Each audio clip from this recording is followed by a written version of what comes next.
And so when I say Chinese, I want you to scream out the nation that's associated with this. For example, if I say Chinese, you're going to say what? China! All right, let's say it with authority. When I say Chinese, you say what? China! All right, that's just a test right there. So here we go. Chinese. China! Russian. Russia! Italian. Italy! German.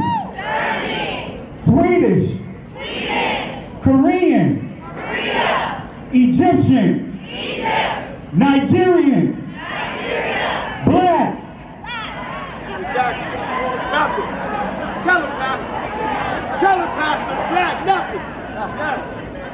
I hope you were able to successfully identify the issue.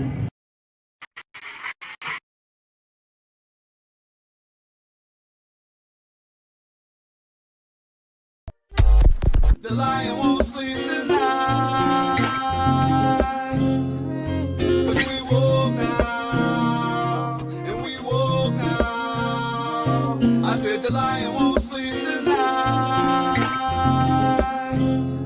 'cause we woke now, and we woke now. They want us to sell our souls to barter profit, like God's property. It's hard to market, so we steady to aim, keep your eyes on target. 'Cause when you got to drive, yeah, they'd rather you park it. But I don't valet, you ain't getting these keys. I'm keeping closed hands, I'm on bended knee. I'm just a reflection, dealing with 8 sections. Art mixed with life, you can feel the convection. Your lion won't sleep tonight,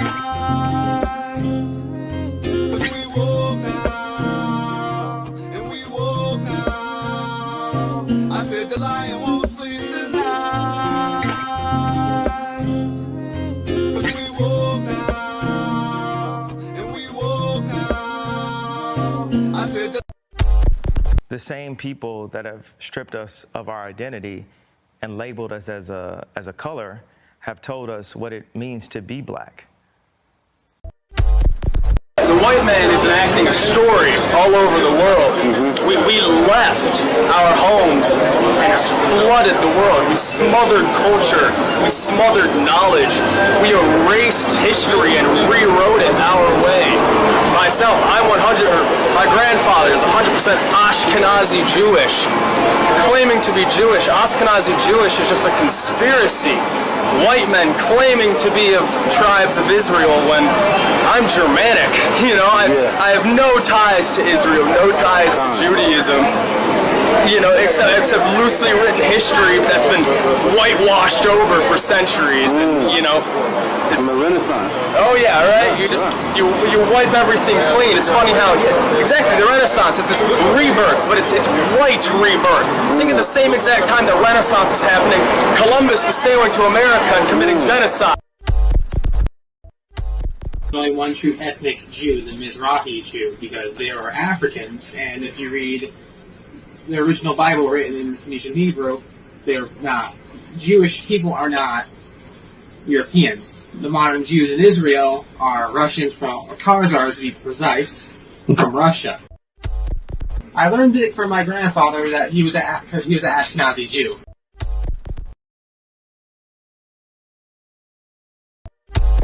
The same people that have stripped us of our identity and labeled us as a color have told us what it means to be black and the vernacular that we're speaking. I'm so glad you're here because you can bring great clarity.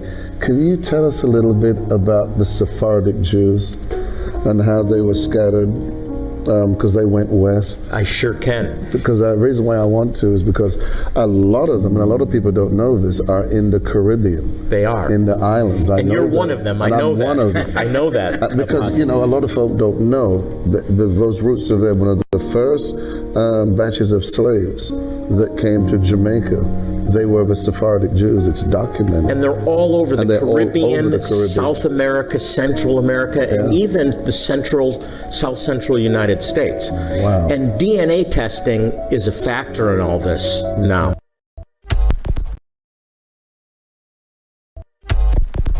Genesis chapter 11 verse 10 explains the genealogy of Shem. Shem was a black man in Africa. If you repeat this fact, they can't laugh at you. If you repeat this fact, they can't laugh at you. If you repeat this fact, they can't laugh at you.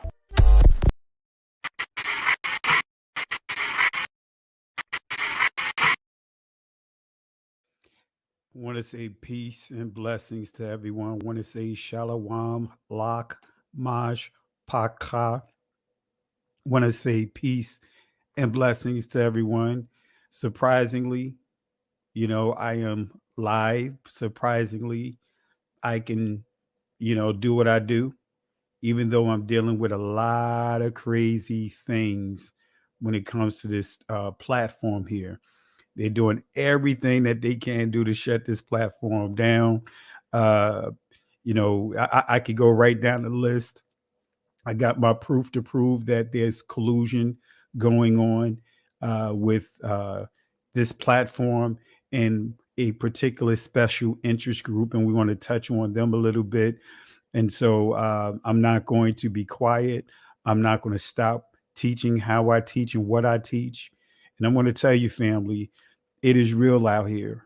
I want to come with the receipts on what this channel, what I've been dealing with this channel for the past 3 years, and really what happened over the past few months and what just happened this past week to prove the collusion that is going on and what this platform and other platforms are doing to suppress this awakening.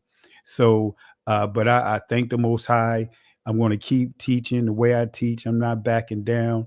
I'm going to drop the comment, or should I say the link in the comment section, because I'm going to do a little do a little freestyle a little bit on what I do tonight. But I really want to talk about this thing about a certain particular community that refers to themselves as Ashkenazis being able to supposedly map themselves all the way back to the ancient Israelites, right? By way of DNA, right? Or by way of DNA. Look, family, there's plenty of sources here, right? This is one source I don't talk about much. Genetic Disorders Among the Jewish People by John Hopkins. Some great information here, but I'm saving this for a special set of things that I'm working on. But the one book I'm going to encourage you guys, get this book, The Origin of Ashkenazi Jewry. Get this book. I'm going to say it again. Get this book.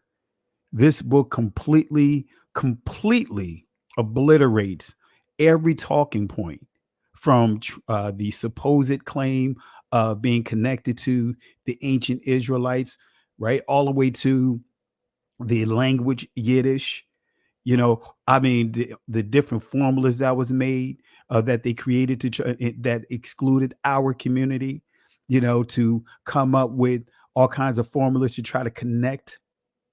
See, family, that's why I was doing a lot of the videos, and I got more that I'm going to upload that proves, right? The video clip, and maybe I'll see if I could bring it up here as I progress tonight to show you the video clip that proves, right, that we are the people of the book. This unlimited sources, source after source. I shared a video dealing with the mitochondria DNA far as connecting Eve all the way to ancient, all the way back, right? The ancient Eve, right? DNA, but also inside that presentation I shared with how they discovered Negro bones in the ancient Israel, in the caves, right? In ancient Israel. Found Negro bones, and proven that by cranium and DNA. We're the only group of people, and we got unlimited resources to prove this. So I'm going to say this again: this book right here, get this book, and I recommend anyone that is that's really studying and really want to go deeper in, get this book. It will shut down, and I'm going to just give you a couple of samples. I keep this book on standby.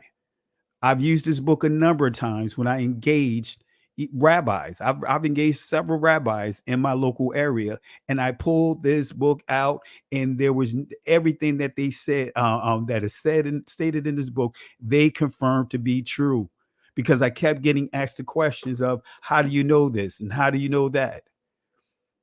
This book right here, again, The Origin of Ashkenazi Jewry, is not written by any of us. It's written by someone from that community. Gives nothing but receipt after receipt after receipt. So I'm gonna put this on the screen again. Have it on the screen again. And like I said, this book right here, right? This book right here has some great information in it. Some great information in it. And I just came across this book by happenstance. Just so happened I saw this book when I was at the library in the pile that they were selling this book for little or nothing. So I was like, wait a minute, let me get that book. So much information inside this book, right? If you could get a copy of it, get a copy of it. All right. I got others that I could present up here. But I never, I really haven't been one that really get into all the DNA because it's an ever evolving technology. But I use it because, unfortunately, when people bring up that argument to try to say we're not the people, I use it to show that they're not the people. If we want to go there, hey, I understand the law of conversion. It's very tricky. So yes, it's so much you could go off of that. But family, I'm going to say this, family. We're living in the day and time that they're trying to change times and laws, just like Daniel chapter 7, verse 24 and 25 highlights. They're going to do everything that they can do to change times and laws to wear out the holy people of the Most High. Right now, they're trying to come up with this regurgitated talking point about anti-Semitism being at an all-time high and saying that the perpetrators is our community. Benaiah Israel, my cousin, shared proof of how some of the lies that the ADL was putting out there. Tried to say, a situation, an incident that happened in New York, saying that there was a Jewish man that was harassed and shot at with a BB gun, and come to find out it was someone from their own community. But regurgitating a number of lies. Show the incidents. See, one thing that Karl Rove stated when he was far as the campaign manager for George W. Bush Jr., he said, if you continue to say the lie over and over again, people going to start accepting it or believing that it is true. Just keep saying the same lie over and over again. So we're going to come with receipts. We are going to come with receipts, because again, I have proof. This book's right here makes it clear. And other sources. Some of you guys seen some of these sources. So we're going to talk about a few things here. We are going to talk about a few things, and I'm going to see if I could bring up that video so you can hear the video that I uploaded with them, with the experts, the DNA experts, right? Who made it clear who the type of bones that they discovered up in the in the caves in ancient Israel, outside of Nazareth, in Galilee, in those areas. But unfortunately, most of our people don't read. Most of our people don't do their own research. That's the unfortunate thing. Most of our people don't do their own research.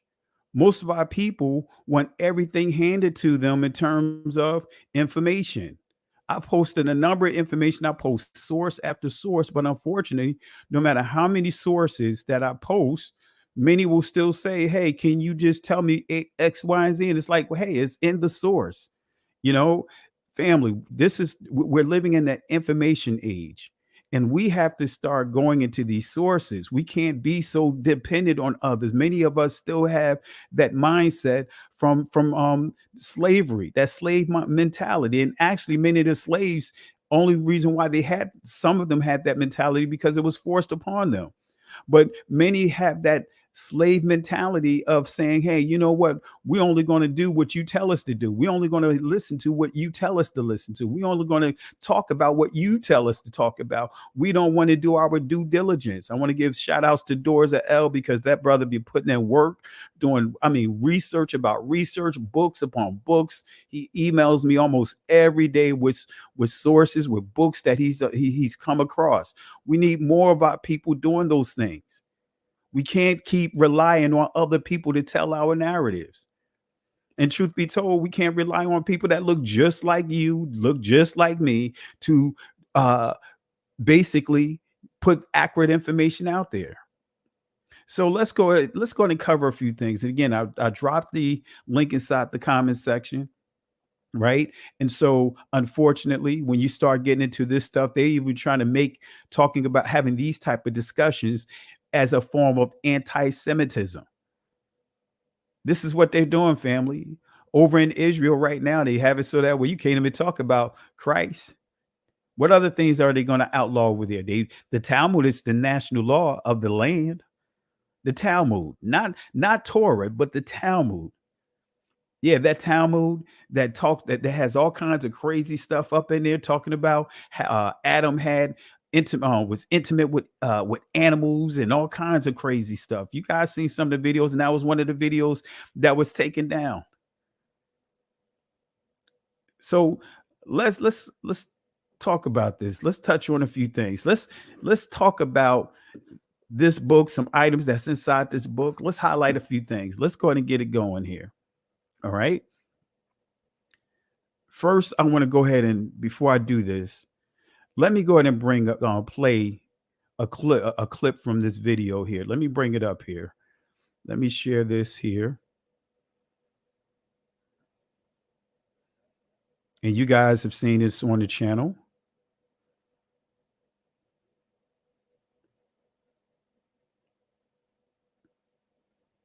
Let's see. All right, let me see here. I'm going to play this here. I'm going to fast forward it a little bit. Let's see if I can. All right. Let's see if we could go ahead. Now, listen here, family. Listen here. This skull is as close as we can get to what the face of mitochondrial Eve would have looked like. Matter of fact, let me pause it real quick. I'm going to bring my cousin in, and then we're going to talk about it. I want to say shout outs to my cousin. How you doing, Benaya? Hey, peace and blessings, Pastor. How you doing? I'm doing great. Last minute live, and man, I'm glad you on here, man. And initially I couldn't do any lives. They were telling me I can't do anything. So I really appreciate you being up on here, and definitely want to talk about a couple of things, man, because like you and I talk all the time, and kind of want to talk about this to the people about some of the agenda that's this machine that they're pushing, this narrative that they're pushing. So I'm just going to real quick play a clip from one of the videos I uploaded about them discovering bones, Negro bones, you know what I mean? Mm-hmm. Pretty much in Israel. And I know you have some information you could commentate, share with the people on that, get some commentary over what I want to share as well. So I'm gonna just play it real quick. It won't probably be about 2 or 3 minutes at the most. All right, so here we go. It's a very complete skull found in sediments in a cave dating from about 120,000 years ago. And we can see here that it's a modern human. We've got a high rounded... Let me fast forward here. All the various human species to walk this planet. All right, just trying to fast. But they did not survive.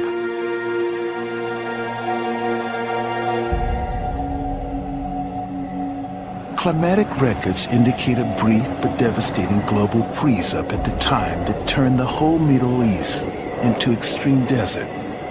Trapped in the northern quarter by the Sahara, there was no return and few places to take refuge. Neither they nor any of their line survived. They would die in severe drought about 110,000 years ago. Their bones were discovered in Kafse caves near Nazareth in Galilee in 1933. 13 fragile skeletons, one a woman, a tiny baby at her feet. When these bones were first uncovered, they were the oldest complete modern human skeletons ever found. The numerous skeletons that have been found in caves in Israel at the sites of Kafse and Shkul show us that there were modern humans outside of Africa over 100,000 years ago. Those modern humans may well have gone up the Nile corridor through Sinai and into the Middle East. But it doesn't look like they went any further. In a sense, they were a dead end. It would be 40,000 years before they... All right, so we're going to stop it right here. And as you hear what he said, you hear what he said. Now, don't get caught up in the dates. You know, we know how dates can be, you know, far as in terms of, you know, their speculation. You know, they can't pinpoint exactly time frames like that, you know, saying 100,000 years, 200,000 years. But look at what they confirmed. They found Negro bones in those areas, right? So, Bened, what are your thoughts? Yeah, like the whole archaeology discussion, as far as like the actual archaeological sites, you know, that was one of the things we looked into because it was curious. And I think I pointed this out in one of the previous videos, but it's curious that most of those archaeological sites are in it's in the northern kingdom. But for some reason, you know, there's little to none as far as like publicly published archaeology where they extracted DNA and and shared it in publications in the southern kingdom. And it's funny because it has to do with time and place. Like they don't do that study in the south, you know, what I call the south side of Israel, during the time that Israel was there. Like you'll see them, like I think remember that DNA test that me and you took, that the ancient whatever. Oh yeah, that garbage. Yeah. But if you look at the archaeological samples, that's tied to that site, they adhere to the same practice that you see the Israeli. I'm assuming that it's the Israeli government that's funding and directing these archaeological sites that they adhere to, and that is, whatever you do, don't publish any DNA studies from archaeological sites during the time of Judah, you know, during the time that they were in that area, and they just never do that. So the thing that's left for us is to get sites like the Lakesh relief, where, you know, according to history, there was a large mass grave site. And of course, they looked at the mass grave site. This is a city in Judah, and they identified those skulls, like all of them, not just a few, but all of the skulls, as Egypto-Nubian skulls, aka black skulls. Absolutely. And what's interesting, to your point too, when you deal with Samuel Morton, you know, because he studied over 750 craniums in the catacombs over there, you know, and he came to his conclusion like, hey, you know, these Negroid skulls, right, has all the same points in terms of the nasal cavity and all of that, that matches us here, that was enslaved here during his time when he was living. He said it was same skulls. Those that was enslaved in Egypt are the same ones that was enslaved during the Transatlantic World War. And these are some of the things that you just, many just don't choose to talk about, or just I don't know. It just seems like many are not really talking about some of these things that we're bringing to the floor, whether it's agenda based or fear based, whatever the case may be. Yeah. Yeah, that was one of the topics. I mean, one of the points that was brought out, I believe, in the Reclaiming the Thrones movie. It talked about that as well. So yeah, right on. Yeah. I mean, it's just amazing, right? You know, just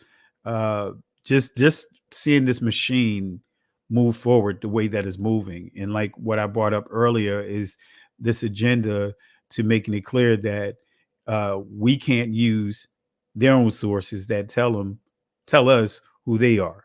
You know, I mean, this thing of trying to say that the Ashkenazis could point their DNA all the way back to the ancient people when their own sources make it clear that they can't. There you go. That's gonna get them in trouble, cuz. Like this one right here. I got a video on that, cuz. I got a video coming on that, and praise be to the Most High, because I always know when it's time for something to come out, cuz is when I'm already working on something. And then all of a sudden you just see discussion amongst Israel about it, and Israel don't know what we got. You know what I'm saying? It's like if they only knew. I mean, Most High willing, within these next couple of weeks when we drop it, you'll see what I'm talking about. But all that stuff, we gonna roll over that, and that's a good book that you have there, cause about them being able to trace, well, we know where they're from. And we know what DNA test that they use, because usually, at the very basic, a DNA test is a comparison between two people. If you think about it that way. And what they did to support them being in that land is very simple. They compared their DNA to other people that's over in that land, but they strategically did not compare their DNA to a certain other region. Because it really all boils down to, I always try to point people to genetic distance values.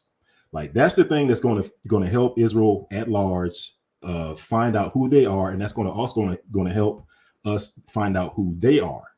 Because in the test that they're pointing to, it wasn't a genetic distance value test or study, but we do have genetic distance value studies that'll clear this stuff right on up.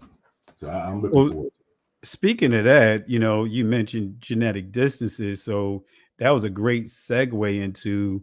I might as well just bring it up, because I have it on the screen just with just a couple of inserts out of this book about genetic distances, because it's dealing with. Let me go here. All these images of basically stating that all of them are the same people. Right. And how can they all be Jews per se, and yet they are completely different? Right. And this is just an insert from this book, family, and I encourage you guys to get it. It says here a large part of the study was devoted to the determination of genetic distances between the different populations. Through this method, genetic markers from different Jewish populations are compared. The smaller the relationship, the more differences in DNA may have arisen. Such differences are called distances. 75 Caucasians, in other words, Caucasian population, white population, based on 9 markers.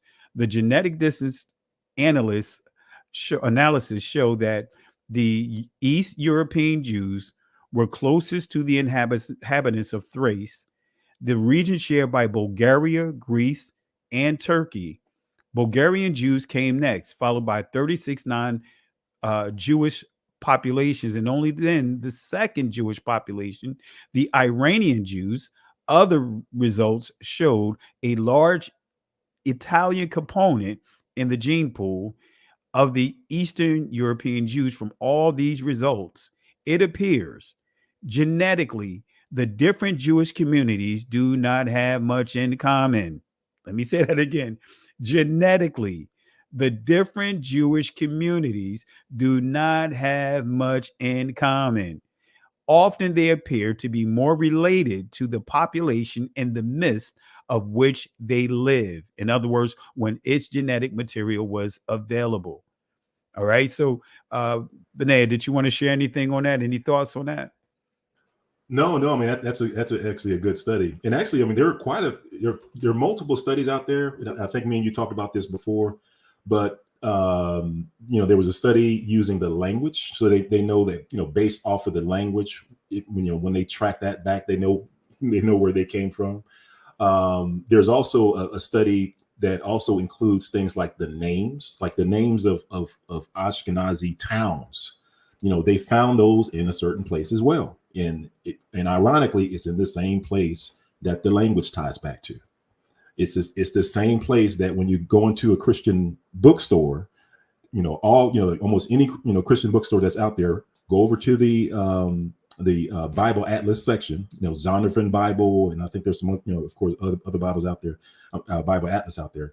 Turn to the Table of Nations, that same spot on the map that Christian bookstore Bible Atlas puts Ashkenaz, is the exact same place that these origin studies of the language ties back to, same place that the names of the towns go back to, and the same place that the DNA goes back to.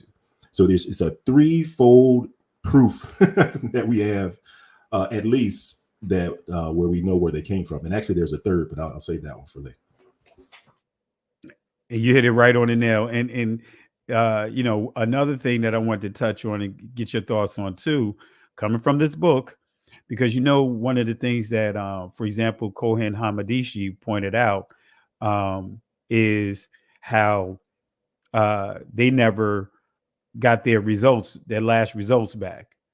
Right? They got tested initially. The test showed that they were like 24%.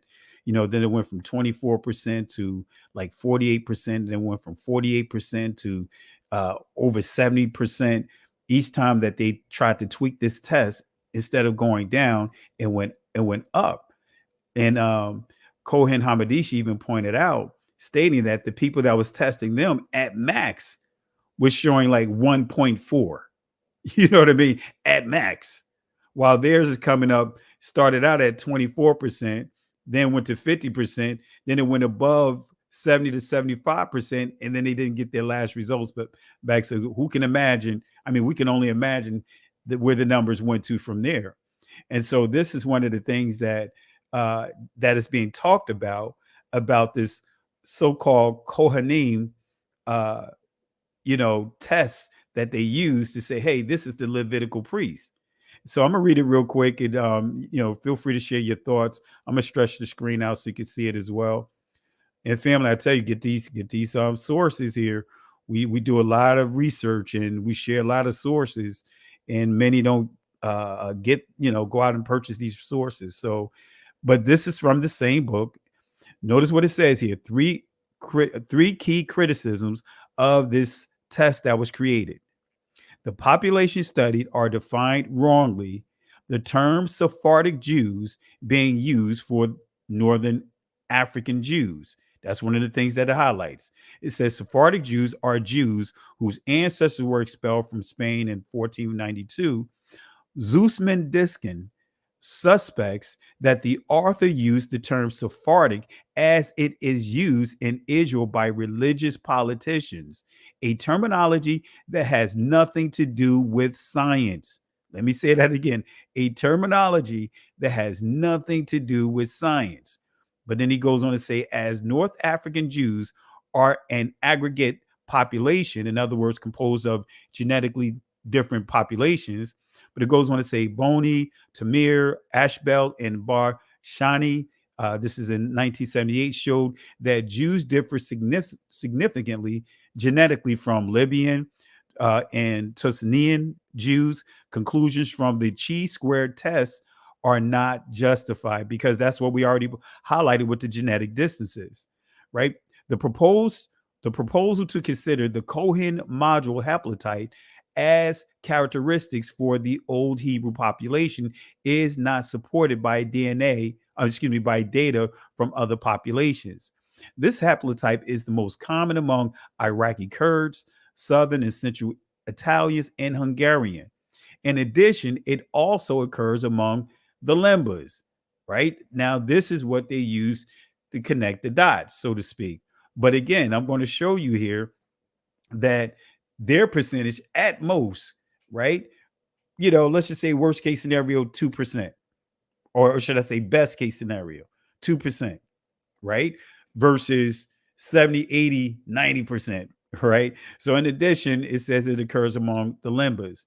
This may look strange because the composition of the haplotype is based on a unique event. In other words, for example, a mutation. However, it is not known when this unique event took place. When this was very long ago, this haplotype cannot be used for determining relationships between groups that only arose in the last 2,000 years. Oh my goodness. Is that a mic drop right there? Right? It says this haplotype cannot be used for determining relationships between groups that only arose during the last 2,000 years. So here's the conclusion that it reads from this book. It says this. This study of the Jewish priests contained an inconsistency. We see the following: Jacob and 12 sons, who of course all had the same Y chromosome. Of one of these sons, we have the following descent: Levi, Kohath, Amram, Moses, and Aaron. But it says here, both Moses and Aaron, forefathers of the priests, therefore had the same Y chromosome as Jacob, and thus the same as the remaining sons of Jacob and their male progeny. When then would today's priests have a different? It says, why then would today's priests have a different and the same Y chromosome from all other Jews, unless laymen are to a large extent descendants of converts? Did y'all catch that? It says only way this is going to happen is if you are a descendant of converts, right? So in a nutshell, they're making it clear, if Moses and all his brothers, all the tribes had the same DNA, how is Levi going to have a different DNA mutation than the rest of them? I yield the floor over to you, cuz. No, I think that's pretty much enough said. I mean, that was one of the ones that I think Brother Ron had pointed out in his book like years ago. And he actually highlighted the haplotype rainbow of the Ashkenazi, and just pointing to the fact that if everyone came from the same forefather, then this wouldn't be the case. But that was one of the proofs that that they weren't who they were, and one of the proofs that we are who we say we are, which is the children of Israel, house of Judah, has to do with we actually have two primary signatures when it comes to DNA. One, primarily most of the so-called African Americans, especially here in the States, are of one Y haplogroup. We have one forefather, and actually, when you look at the time of that forefather, it dates back to the time of Jacob, right? And then in addition to that, when you look at the mothers that make up Israel over here in the States, there are four primary, haplogroups, or whatever you call it, for mothers, which is the same that we would expect for the people that come from Israel. We would expect for them to have one father and have a lineage that dates back to four mothers, and that is the signature of the so-called African American here in the States. And that's what's so interesting is how suddenly the DNA is good for others. Like they say, it's good for the goose, but not for the gander. DNA proves that, okay, like saying it proves us, but it doesn't prove you. You can't use it. It can't be trusted when it comes to you guys. Genetic distance value. That's what it all boils down to. I'll keep telling you, fam. Make things very simple. Like anytime you get into a discussion about that, always try to go to the genetic distance value. They bring up a test saying, hey, we have a test that proves that we're this, right? Oh, okay. But what's your genetic distance value to that group compared to and that's the beauty of this other study is that it tries it takes a an objective look at both origin thesis, theories, so to speak. There's the Khazar theory, and then there's the Levant theory, like they came from that Levant area. And then what they did was that when they took a look at that, they ran DNA, and basically they would do the test that you would expect everyone to do that would approach it objectively. You take some DNA from the place where they think they're from, and you take some DNA from the place that you say they're from, and based off of the genetic distance value, whichever sample comes back with the lowest value, that's where you're from. And that's what they did, and that's what the test proved, and that's the test that they don't show you. That's the test that they don't rely upon. They use the test where the group that they are closest to is not in that group, right? Exactly. So it's really simple. It's really simple. Exactly. And that's exactly what the source is saying about the genetic distance. It's just what you pointed. But he said they have nothing in common. All these different groups have nothing in common genetically. Right.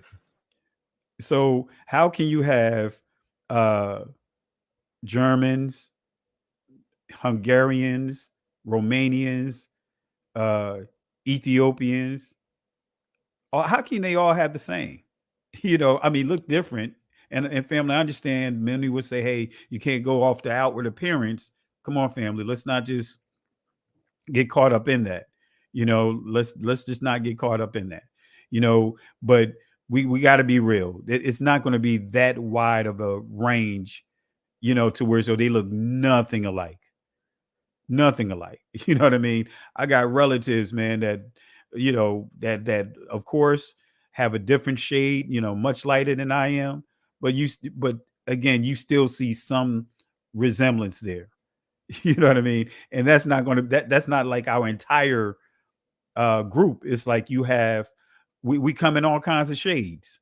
You know what I mean? But not from what we see in the image that I share with you. Have the Ashkenazis, you have the Asians, and you have the Ethiopians, as far as Beta Israel, and you have all these different groups that have all these going from one extreme to the other. And the other point I wanted to share too for you guys that are watching is because this is coming from the Jewish Forward. This is a publication from the 1870s. It's been around since the 1870s. This is a Jewish publication.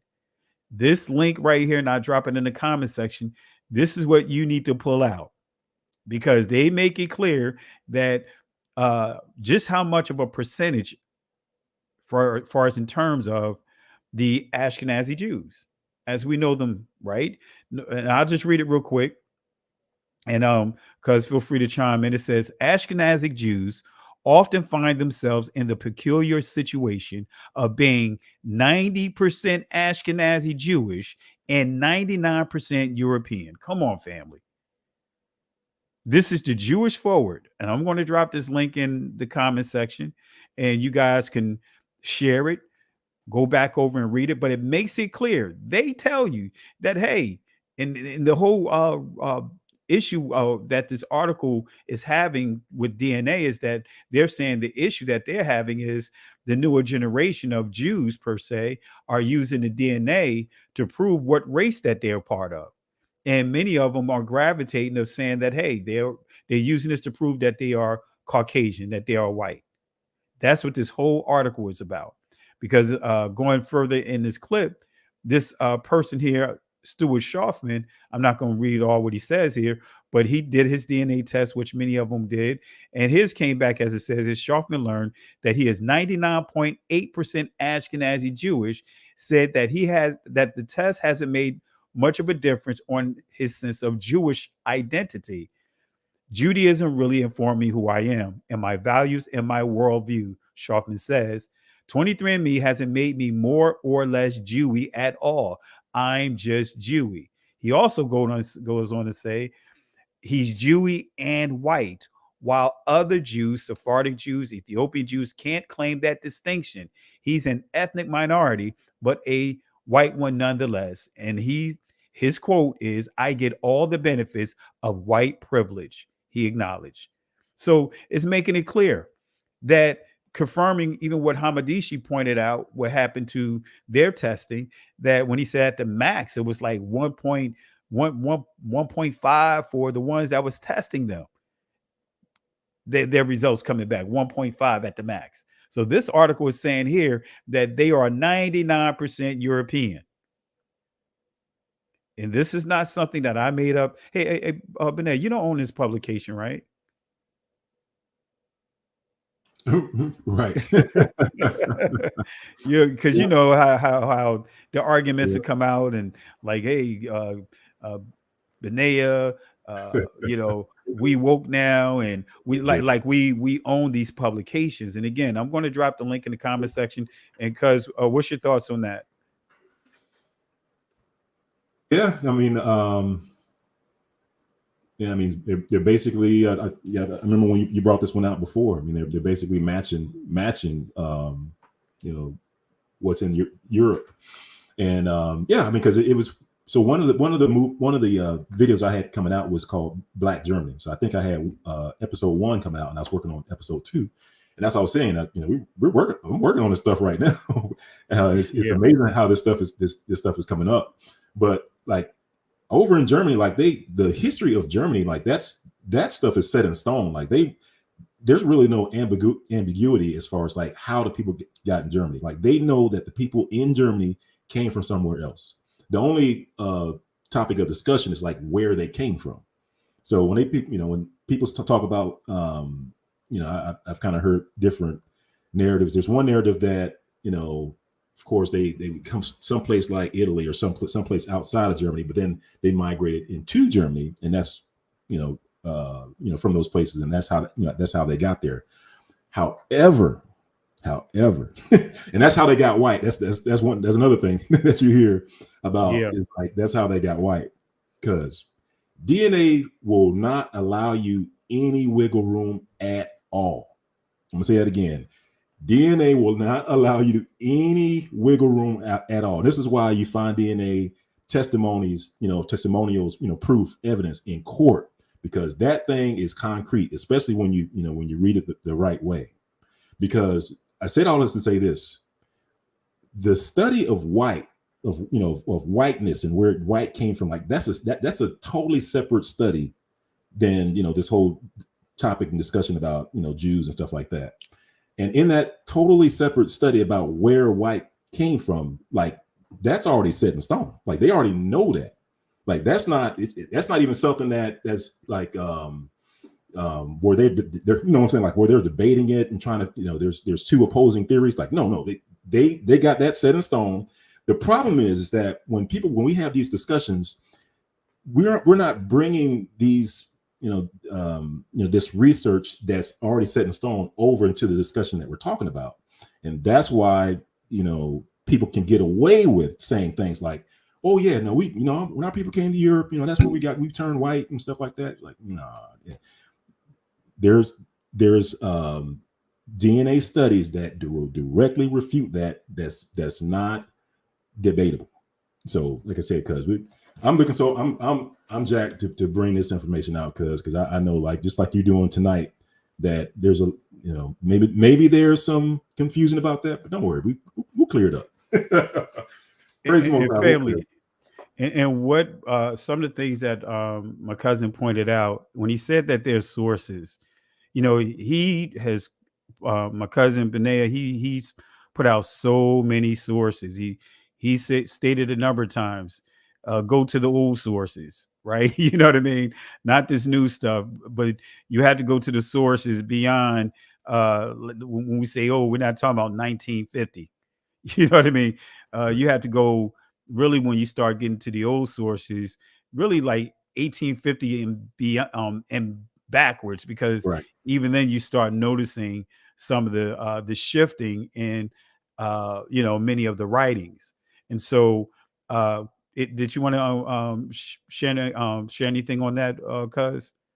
No, it's just that. Well, I keep saying no and then making a comment. But, hey, that's that pastor talk, right? Right. I won't keep you long, but I'm gonna take my time. I'll just add this and that is, one of the things that Most High willing to, got movies coming, movies coming out, where we're going to talk about this. As far as like people don't realize, like Europe was. I mean, when you look at, to your point, when you look at the old references, Europe was black. Like, and that's one thing that kind of will blow people's mind is like how black Europe was. Like not just Germany, but just all over Europe. And the proof is like you said, because it's like when you look at those old references, and over in Europe, like they were big in those. Oh man, what do you call those things where they have like the pictures of the crest, like the family crest? Yeah, man, because. Man, I remember spending like a whole couple of weeks just going through those family crests. You talk about some black folks. I mean, you talk about some black folks, and black. Not only that, it's not just black folks, but it's black folks where if you took the My True Ancestry DNA, the places where your DNA shows up in Germany. This is one thing I hadn't brought out yet. But the places where your DNA shows up in Germany on the My True Ancestry are the same places where the family crest in Germany is black. I'm telling you, fam, this thing matches up like a jigsaw puzzle. And see, and family, if you haven't, I didn't do it this year, but if you haven't, go look at the lesson I did on St. Patrick's Day. And there I share sources proving that the original people were dark melanated people. That's all through Ireland and to Benea's point, when we get into German and all those places, they make it clear, that when you hear the term dwarfs, gnomes, hobbits, those are not folk tales. Those are actually being pulled from those images or those labels came from a specific group of people. And so initially that word leprechaun meant little people. Not what we think of today, pot of gold and all that other stuff. That whole St. Patrick's Day is a myth. But what they're celebrating is genocide. They call them the Twas, but that's what they classified them as. That's not what they called themselves. But you'll see, if you go back, I share sources on this, showing and proving, and then they make it clear that the original Irish people per se had hair like ours and dark just like us. And they said their weapons and their tools are scattered all through what is called Europe today. Yep. And that evidence is like I keep telling people, it's not one-dimensional evidence. I mean, the evidence it's on many different layers, like you were talking about there, because it's like first you have the archaeological, that evidence. I was talking about like the crest. So think about it, fam. You got the crest, you got these old. When you look at these old books, they give a description that matches up with the crest. Then you also have the bones. Like I remember coming across this article where to your point, because it talks about how, and I saw a comment in the chat where it's like, all right, what happened to the black people? There was a separate study on just the skulls alone. And in this separate study, they said, and they weren't looking at black and white and that sort of thing, but they said that, hey, these black skulls eventually got replaced by these white skulls, these brachiocephalic, white skulls over time. Like over time, they saw that there was a displacement of people by another people. Yeah. So, yeah, we have it on multiple levels, because yeah. And a couple of sources I'll share here. Let me see if I can pull up that St. Patrick one. You guys know that we got sources for days, and this is stuff that we've been teaching for quite some time, and family, do our research justice by writing these sources down and going to them, because it does a great disservice if we give you all these sources and then you're not making a note of it and obtaining these sources as well to have inside your record books.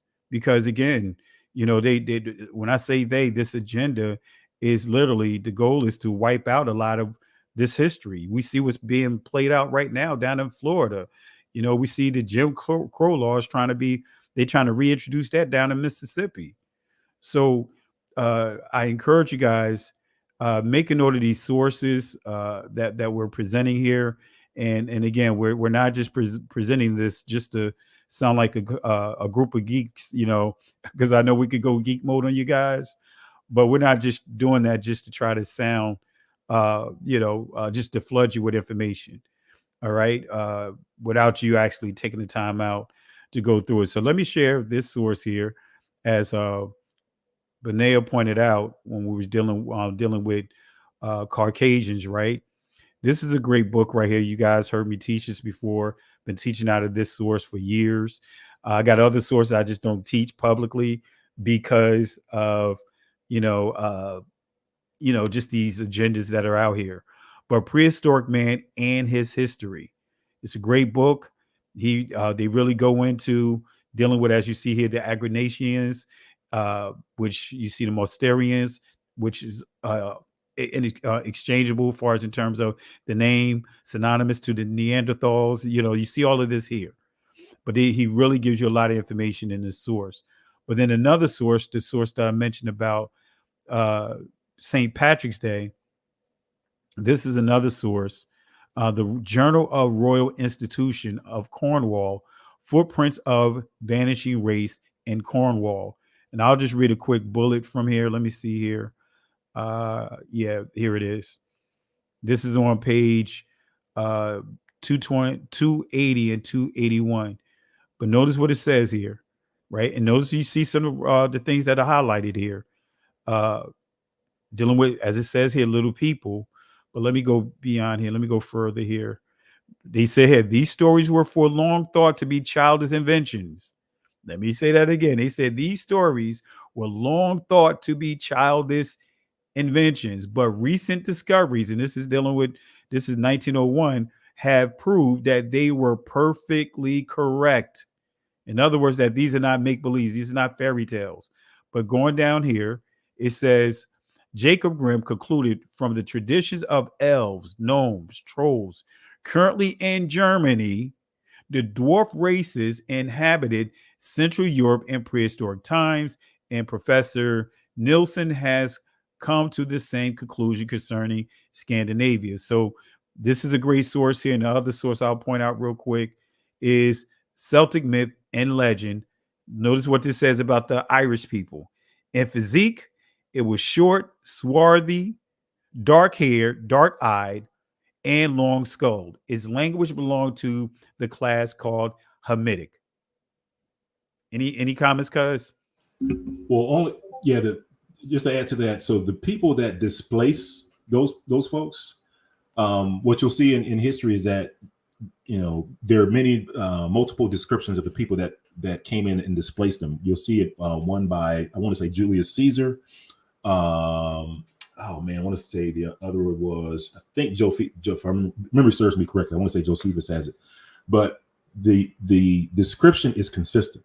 And this is, like I said, this is a thing that the Most High willing will put it out in the video, but it's consistent in that they were light skinned, they were red hair, blue eyes, extremely large, muscular, physical physique, kind of primitive like in the way that they would do battle. They would kind of do like the guerrilla warfare in the forest. Like their MO was kind of luring armies into the forest. They had like a weapon of choice. Weapon of choice was usually like a club of some sort. Sometimes it would have sharp barbs at the end, that sort of thing.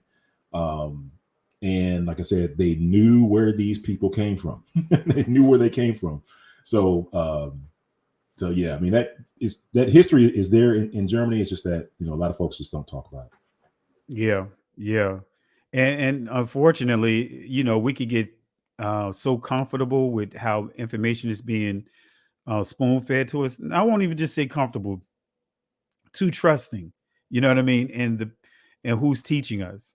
instead of saying, hey, you know what, let me just go ahead and do some additional research on my own. Kind of like when growing up in church, you just take face value that, hey, everything that the pastor is teaching you or saying to you is 100% accurate. And, just me sitting there as a young person, it's like, oh, I'm writing down all these scriptures. I remember my grandmother said, hey, I'm going to test you on what you learned in this particular sermon. I want you to write, I'm going to see if you wrote down all these scriptures, and I want you to go back and read them. And then when I would go back and read them, it's like, wait a minute, that's totally the opposite of what the pastor just taught on. It's not even saying what he was saying. Kind of when you go to seminary, it's like you're being taught a methodology of how to read it from a certain lens. But that's why you have so many pastors that truly don't know what we're teaching. Some refuse to accept it, but many just don't know, because especially reading passages, you see it over and over again. Like, wait a minute, I didn't know that passage was there. That passage is saying that.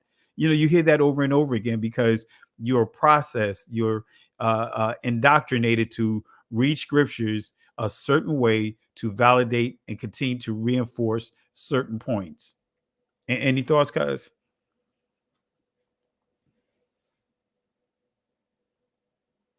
If you're talking, cuz, unmute yourself. Yeah, there's that mute button again. yeah. But no, you got it, cuz. That's perfect. And what are your thoughts about this agenda of what they're trying to take to Congress about the anti-Semitism and even this whole anti-Semitism, saying that it's at an all-time high, like they said with not Kyrie Irving, but Kanye West, saying he triggered anti-Semitism to be escalated at a height that it was never before. What do you think about those things that are being put out there, that narrative? Yeah, well, because it's because they define that term, and the folks, people that, unfortunately the group that uses that defines, for now they're defining that term. And then not only are they defining that term, they're defining what qualifies as a violation of that term. That's why it's at an all-time high. And that's why you see a discrepancy between, I think, I've seen multiple people use the FBI's hate crime website. You go to the FBI's hate crime website, and what you'll see is that these are real crimes against real people that's being reported. And you'll see, of course, so-called African Americans, we're at the top, right? And also what you'll see is that when the line item where they're tracking the hate crimes against Jewish, it's not at an all-time high, right? It doesn't match up with what they're talking about as far as like the anti-Semitism. And that's because the bar as far as what qualifies for anti-Semitism is so low that it's up to, they have what's the word I'm looking for, the leisure, or the, it's up to them to kind of lump anything and everything in there. So that's why it's at all-time high. So I think that's a problem for, the so-called, Black community, because I think that it's not just a problem for we people that identify as Israel. I think it's going to be a problem for all people, of color, that they'll want to get a handle on that definition of anti-Semitism, because they are using that to come after your First Amendment rights, right? Because the pattern is that first they have to justify doing something to you. So to justify doing something to you, they have to make what you're doing illegal, right? Back in the early 1920s, they had to justify doing something to you by having a allegation, given to a black man. Say, hey, this black man stole something. Hey, this black man, back in the 1920s, it was like they always used this trope of black men were going after white women and did something to white women. So, but that was their justification for going out and lynching black people. So same thing today. It's exact same blueprint.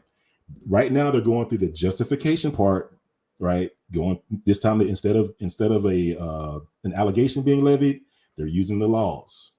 And so they're going through to your point, cuz they're going to the courts, or going through the judicial, the legal system, making this an illegal act. Then once that justification is in the books, then they're going to try to do something to you. And I'm telling you, we as Black folks in this country, we all need to band together and stop that. Yeah, and in a nutshell, they're making it so that way. They're trying to make it so that way. Create laws based upon, like Judge Joe Brown said it best, hurt feelings. Someone hurt your feeling. Oh, you know what? That's considered this right here. And because when I asked Judge Joe Brown when he was here on channel, I asked him, I said, are there any anti-Semitic laws? Or actually asked him if he could give clarity on what the law says about anti-Semitism. And he made it clear. He said, there is no laws. He said, though there's no laws, anti-Semitic laws. He said, of course, we know there's hate crime laws, but that's not geared towards one particular people. It specifies what hate crimes is. But he said that there is no laws for hurt feelings. He literally said that. He said that there is no laws for hurt feelings. You know how he talk, there's no laws for hurt feelings, and I just want to say there's how Judge get it in, but he made it clear that there are no laws for hurt feelings. And that's what he literally touched on, that what we see happening right now is, again, everything is being lumped under anti-Semitic. When we define what they, out of their sources, that it's very generic. It's like you could throw anything up under anti-Semitic. Hey, Benet, you know what? You got a deep voice, anti-Semitic. Hey, Benet, you know what? You kind of tall there, man, anti-Semitic. Hey, you know what? I just noticed that you drive a certain car, anti-Semitic. They could come up with anything underneath that. Hey, we could say it. We could use this source, but if you use this source, you anti-Semitic. Yeah, and they actually make, the problem is that part of the problem is that they also make infallible truths anti-Semitic. You know what I'm saying? Like things that you can look up, Google, go on to the Webster Dictionary, and that the Webster Dictionary will say in black and white, they're calling things like that anti-Semitic, and that's the problem. And the other problem is that, right now, we don't necessarily have an advocate for our side, because, I like to go in chronological order. That's when I started seeing especially the Kyrie stuff, and remember, I don't know if you remember, cuz like that reporter kept asking Kyrie, are you aware that you hurt people? Are you aware that you hurt people? He kind of kept asking him that over and over again, and talking about you just got me laughing the way you said it. You realize you hurt people. But the point is because I think Kyrie, he was trying to convey it, but he was kind of struggled a little bit. And hey, I not that I'm a better orator than he is, or having those lights in my face, I probably would have replied the same way. But sitting on the sideline, I think what he was trying to convey, and this is the thing that that we need to convey from our community perspective, in my opinion, and that is, this stuff they've done to our community first. Like, when I was learning math, one came before two came before three came before four. And so if they want to start calling out, this behavior as being offensive, or this behavior as being, whatever term they want to give it, okay, fine, but let's back up. Let's go back to the 1920s. And let's address this first. And don't worry. We're gonna get up to where you are. But the topic that you want to discuss, but we want to start back here first, because the stuff that you're bringing up now, you did worse in 1920. The stuff that you talked about, the hurt feelings, to your point, cuz the hurt feelings now was actual violence in the 1920s. Like whole towns were burned, and people were hanged and lynched and all this other stuff. And there was no reparations for that. You know, over now, they're bragging about $1.5 billion from Ye that they caused them. They're bragging about the loss of games for Kyrie, and I'm not even sure how much that was that he lost, but that's what they, you know, that was their fee or their punishment for that offense. And so I'm taking that number and I'm applying it. I'm making that retroactive back to the 1920s. I'm saying, okay, well, if that's for one person, well, I got a whole community over here in the 1920s where y'all did way worse than that. So we gonna need some dollar signs on that. I'm using your math and applying it to our situation, and we gonna need some reparations. Yeah, I mean, hey, they had their hands in on the whole KKK. They had their hands in on, you know, the Confederate. They had their hands in on blackface. They had their hands on everything that was a struggle for us. They had their hands in on it. Right. Everything that was inflicted on us, they had their hands in it. You know, you can't get around it. But unfortunately, many don't. Really. How can I put it? Many want to, just really don't want to take the scales off their eyes. They want to keep the scales on their eyes. They want to get into this can't we all get along after just getting your brains beat out for no reason. Now you want to say, hey, can we all get along? No, I mean, why does it have to be that our people have to be the ones that always have to say, be the ones that say, hey, we got to get along with everybody? Why everybody get to insult us? Kind of like when I think about, and I, just for the sake of conversation, black man, right? Think about how the image that they have portrayed of us. Everybody could beat us up. We can't defend ourselves in no kind of way, right? I think about the Jay-Z, for example. Right. Jay-Z got assaulted by Beyonce's sister. Now, people were joking him for not retaliating, responding. But if he would have responded, he would have been canceled. You know what I mean? And I want to make this clear. I don't condone anyone putting their hands on anyone, man putting his hand on a woman. But I'm just using that as an example that we have all people, we cannot, especially the men, we cannot defend ourselves in no aspect. We have to just take what's done to us. So, and just to land back on your point that you brought up with the KKK, you said they have their hands, in the KKK. I would land back on that because and say they didn't. Not only did they have their hands in it, they had the hand in it. The hand in it. And what I mean by the hand, when you look back, and this is what I have in what video would I have that thing in? I think Hidden Hebrews Apocalypse. You guys get a chance, check that one out. Hidden Hebrews Apocalypse, and in that one I read old references to show that what was the guy's name? He was the Confederate Secretary of State during the rule. Judah P. Benjamin. That like Ashkenazi, like Judah P. Benjamin, like they funded the KKK. They provided the horses, the firearms, in the I forgot all the hoods. I mean, you name it, right? And so the argument might be, well, hey, it was just one person. Okay. So what would the KKK be without horses, firearms, and robes, and money to do what they had to do? What would they be without that? I mean, you could argue and say, well, hey, they probably wouldn't be an organization like they were. Hey, yeah. You could argue and say, well, hey, there might be a whole lot of black folks that lost their lives because of all that stuff. If that funding wasn't there, if that those resources wasn't there. So that was the hand. It wasn't a hand. That was the hand.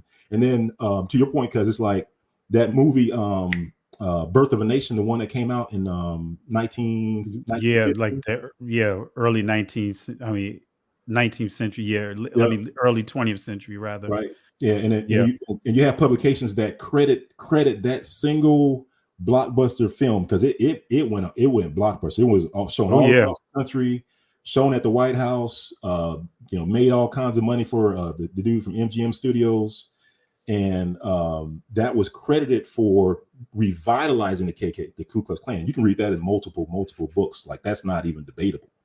And what they won't tell you too is like over 5 million. It was like somewhere around that number, 3 to 5 million. Yeah. Protestants also joined the KKK during that time. Wow. it went from from the thousands to the millions. From pre-release of that movie, it was in the thousands. Post-release, I want to say probably like 3, 4, 5 years afterwards, it was like in the millions.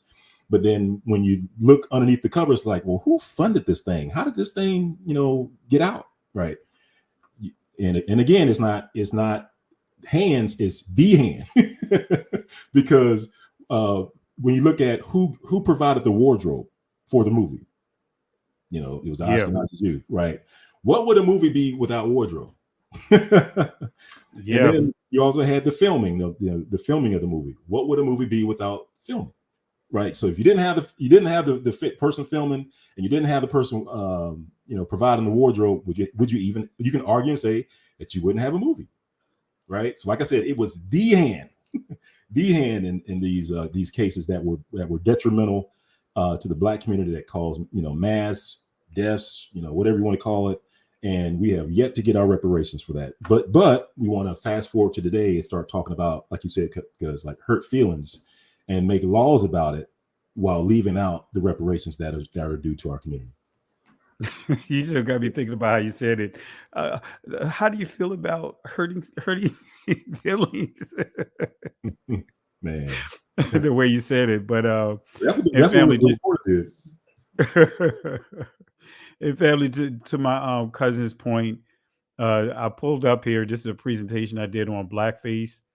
And this is some of the history that you won't hear about. For example, would you be surprised if I told you that there were Jewish members of the Ku Klux Klan?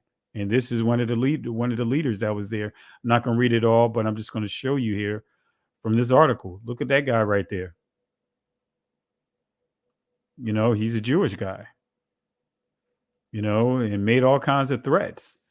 And also, notice what this says about, let me see here. I think it's this article when it talks about them taking advantage of our struggles. Let me see here. I may not. No, that's not it. It was one in one of these articles. Let me see. Is it this one? And this will tell you that, the ones that benefited the most off of blackface, it was the Jewish community. Can't get around it. Let's see here.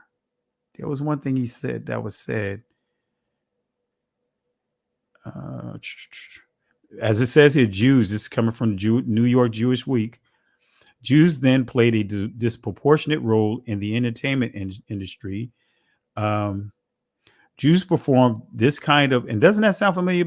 Because Jews played a disproportionate role in the entertainment industry. But Kanye West says something similar to this, and what happened? But it says Jews performed this kind of minstrelsy in the 1910s and 1920s better and more than any other group in America. And it was one thing that they highlighted. Let me see here. It was something that they highlighted. I got to go back to it. I got to find it. But it was saying how they purposely benefited from our struggle. That was the whole way that he was able to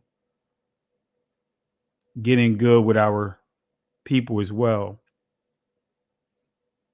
So, but yeah, any thoughts, guys? I'm just looking through here to see if I can find it. Blackface is another one of those easy to find things. I mean, anyone can open up their web browser, type in blackface, Jewish blackface, and that was one of the here's the salt in the wound is that the blackface was prevalent throughout, most of the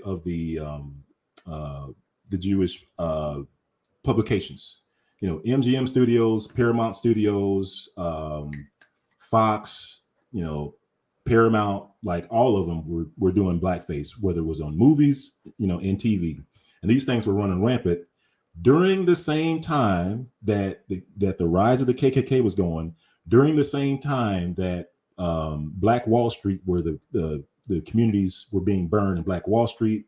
You had the Red Summer. Like, this was going on during that time. And like I said, to rub salt in the wound, like, not only were they producing these shows, they were providing the paint.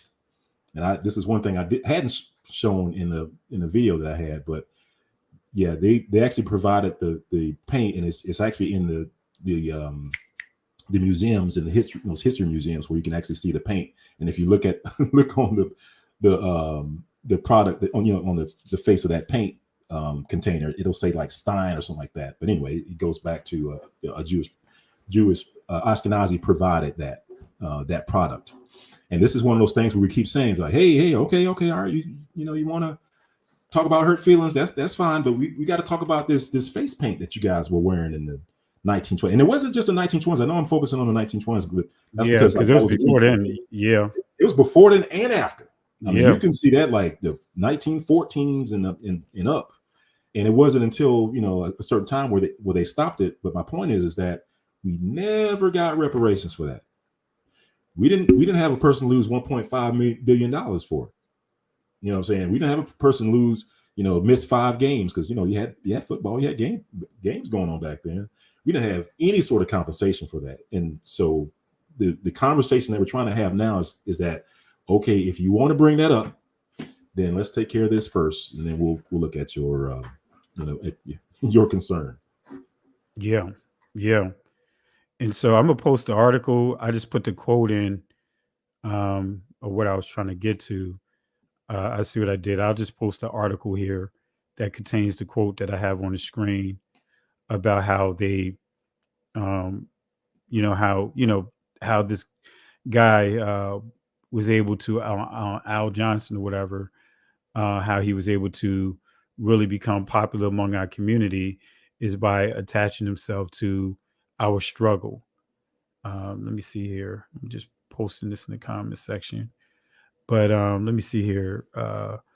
As a member of a fellow minority group, Jolson often aligned himself with Black Americans' struggle for acceptance. And what do we hear today? Hey, you know what? We marched with you guys. We were there with you guys. We share the same struggles. But what are we hearing right now? Who is being targeted right now? So, any thoughts, cuz? Yeah, he did that. He also, I don't know if you guys remember, was it Green Acres? Or was it the movie where it was an all black cast? I think that like the point of the movie was, it was a Genesis. I forgot it, fam. I got to pull it up. But anyway, it was like some movie that came out. I think it was called like Green Acres. It was Green something. And it was an all-black cast. It was about the Bible. And Joe Olson at the time wanted to make an all-blackface version of it. So just like when this movie came out and it was like a celebration. I mean, I think to this day it was one of only 6 all-black cast movies that was made in Hollywood. But Joel Olson wanted to, you asked me, he wanted to make mockery of it because he wanted an all blackface version of it. And basically when we say blackface, we're talking about, Caucasians with their faces painted black. It's very racist, and they're acting out racist tropes, where they try to talk black, try to walk black, and they try to dress a certain way, usually with tattered clothes, dirty clothes is how they portray us. Was it called Green Pastures? Somebody posted Green Pastures. Yeah. That sounds like what it was. Yeah, Green Pastures. Okay. Just look it up and confirm. Okay. Yeah, I just I couldn't remember. I remember this name. But but I just couldn't remember off the top of my head till I saw it inside the chat.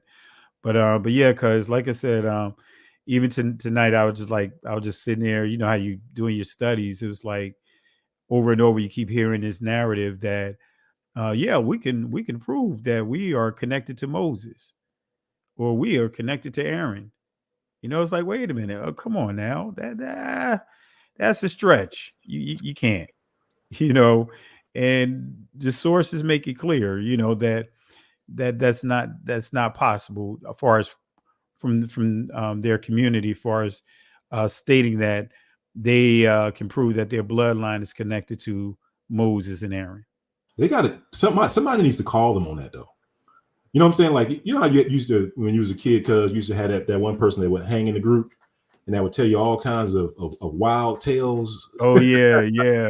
Oh man, yeah. I have a Porsche at home.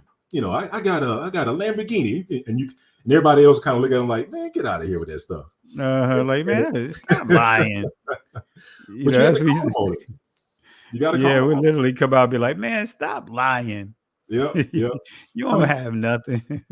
Yeah, I mean, well, my thing is like, okay, well, let's see your proof. Let's see your proof. All right, what what do you have? Because you can't say DNA because we have like I was telling you, there's statements saying that there's no publicly or formally published DNA from Judea, like from the territory of Judah, Benjamin, and Levi. So if you have studies saying that, and they're saying that they can trace it back, then we have a problem. There's a discrepancy, because if you have if they have access to some sort of source, we need to see what source they're using. That the other geneticists are saying is not being published. That's one. And then the other thing is, like, sometimes they use these genealogical tables. Like they'll say, yeah, well, I have this list where we just wrote down our names back to Moses. Yeah, it was like, man. See, that's proof. That's proof. Look at my self created ID picture that I created for my driver's license. Yeah. It's like that doesn't quite work. We don't do self-validation. That's another thing. You have to call people out when they do self-validation. Like, you need another source to confirm you are who you are, other than yourself. Yeah. And family, I want to share this here too, because this is key as well. That, like, to Benea's point, that this is not being called on the floor. Is okay. Well, you saying your DNA, but here let's call it to the floor. Like this article right here. This is part of my identity theft presentation I taught for like 3 or 4 years. Actually, about 3.5 years straight. And locally in our assembly, I just kept teaching the same message every Shabbat, literally. But DNA ties Ashkenazi Jews to group of just 330 people from the Middle Ages. Family, this is coming from LA Times, right? And again, it didn't say the antiquities. It's saying the Middle Ages. Saying this is the source. They narrowed it down to 300 people, according to here, 330 people. But notice it says here, Journal Nature Communication. And when I saw this, like, all right, you know what? Let me go to the Journal Nature Communication. But it says here, they narrowed them down to 330 people. They tested 128 healthy Ashkenazi Jews and compared those sequences with others, as well as with the DNA of 26 Flemish people from Belgium. So their analysis allowed them to trace the genetic roots of this population to a founding group in the Middle Ages, not antiquities, Middle Ages. Right? In the Middle Ages, what they're referring to is not the Dark Ages. It's the 11th century. Right? Because prior to that Middle Age, the Dark Ages, so to speak, is when the Moors ruled. But it says, it says here, Ashkenaz in Hebrew refers to Germany, and Ashkenazi Jews are those who originated. What does it say? Cuz it says Eastern Europe. Yep. I'm not making this up. This is LA Times, right? But I was like, hey, you know what? Let me get this source here. Let me get this reference. And they confirm it here. It's confirmed here. We see AJ, the acronym is Ashkenazi Jews. But they literally confirm this here. I'm not going to read all of this, but I'm just showing you here. Now here it says 350. In the article it says 330, but they're still saying that they narrowed it down to a small group of people, not in the antiquities, but the Middle Ages.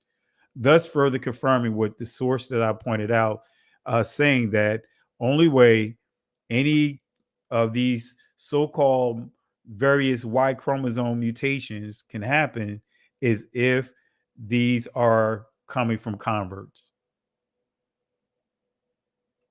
You know, any thoughts, cuz? No, I mean that correlates with like I think a DNA study I have that talks about the group that also brought light skin into that region as well. And of course, that group was a German group as well, and it was around that time too. So, like I said, this all matches up, and it's one of those things where I think once you take the full body of evidence and put the full body of evidence out there, I think it's going to be hard to argue against. Absolutely. So, well, cuz anything you want to close out with, because it's getting kind of late for me. As you can see, my eyes getting a certain way. I'm gonna start getting this way, man. In the military, they were like, man, we need to go. We need to, we need to have Rich go get blood, get tested with his urine. Because when I some of the things I had to do required me to, at times work long hours, especially during exercises and all that. And so my eyes would start getting just like what you see right now.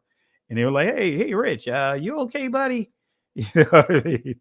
And it's like, this is just what my eyes do when I start getting to a certain time, they just get to looking like they're barely open. Yeah. Like I'm on something. But yeah, no, because I'm just excited about the Most High, man, because I've seen how he's worked, kind of like in all these various projects that me and you have worked on. It's to me, I just give all glory and honor to him, man, because I see how he works. Because it's like, he'll have us, fam. I'm telling you, he'll have us working on something off on the side, and then all of a sudden a topic will come up. And it just so happens to be a topic that we're working on, and to me, it's confirmation that it's time for this information to come out. So, and I've been kind of praying about it and getting some counsel about how to bring it out, because I think that it is a touchy subject, because because you can use it to kind of bash folks over the head, and some folks may feel bad about the totality, the information that's coming out, but I do believe that it's time for it to come out, and I do believe that there's a way to bring it out. So I pray that it comes out, and I pray that it's well received, and I think it's going to put to bed the whole conversation about the white Messiah, white Israel. It's going to identify the converts. Is going to go into the Horites. I mean, all that stuff. Family, it's going to shock you. I'm telling you, it's going to shock you. I promise you, because there's some things about the people in the place that hasn't come out yet. Yeah. Well, I got to remind myself too. I got to send you that email too, on something that we're gonna work on, do a collab on.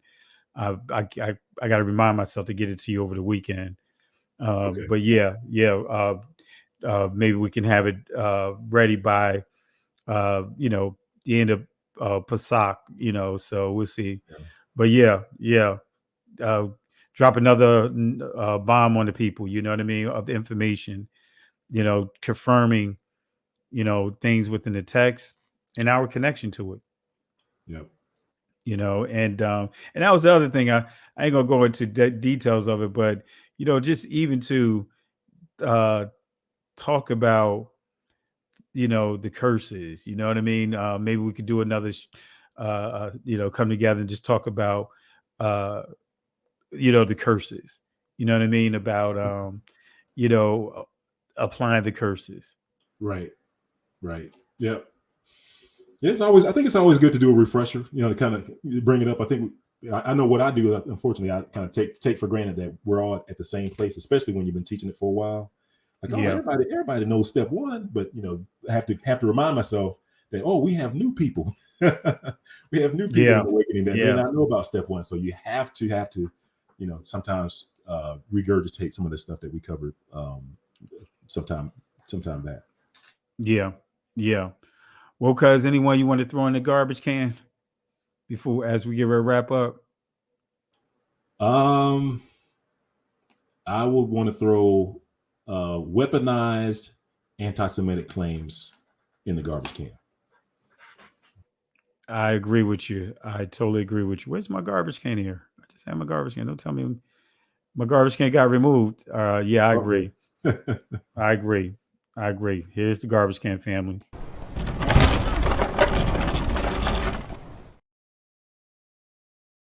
Yeah, I totally agree with you, cuz. And even that argument of trying to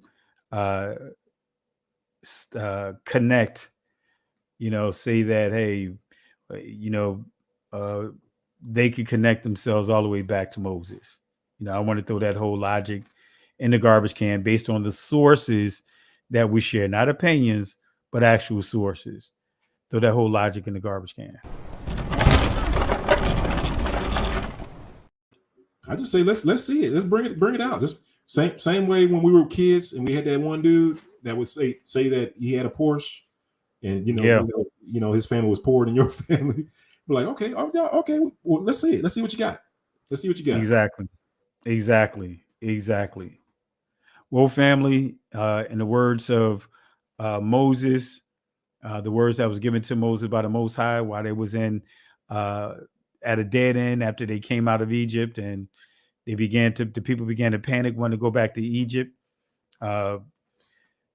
Exodus chapter 14, verse 13 and 14. Fear ye not, stand still, see the salvation of Yahweh. These Egyptians that you see here today, you will never have to deal with them again. The Most High will fight for you. But here's the kicker. You must hold your peace. In other words, not the peace like some of you guys would say shalom, while others will say shalom. Not that peace. But the peace that is referred to in that text is be quiet.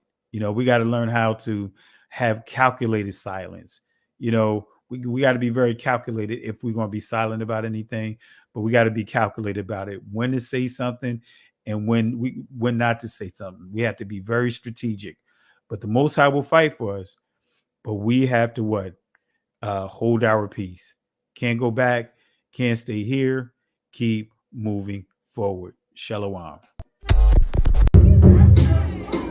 Listen, Genesis chapter 11 verse 10 explains the genealogy of Shem. Shem was a black man in Africa. If you repeat this back, Genesis 14 verse 13, Abraham steps on the scene. Being a descendant of Shem, which is a fact, means Abraham too was black. Abraham, born in the city of a black man, called Nimrod, grandson of Ham. Ham had 4 sons. One was named Canaan. Here, let me do some explaining. Abraham, Isaac was Jacob had 12 sons, for real, and these were the children of Israel.